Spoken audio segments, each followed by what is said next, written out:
Senjata UR-77 Rusia terekam menggempur posisi tentara Ukraina di tengah hutan. Rekamannya beredar di Telegram pada Selasa 29 Oktober 2024.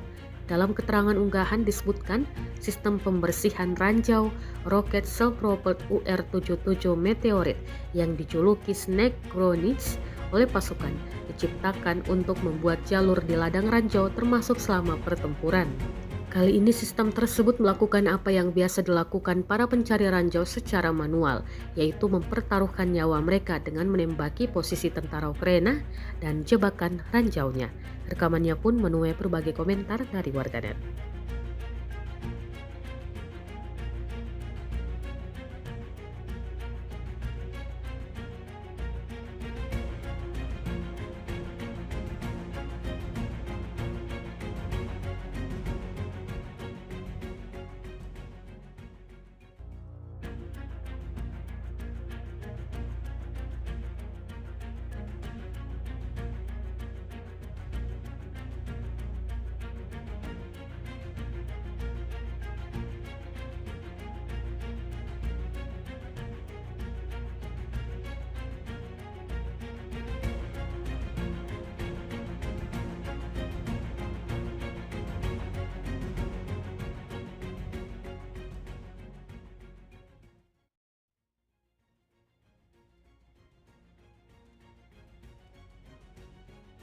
Download Tribun X sekarang, menghadirkan lokal menjadi Indonesia.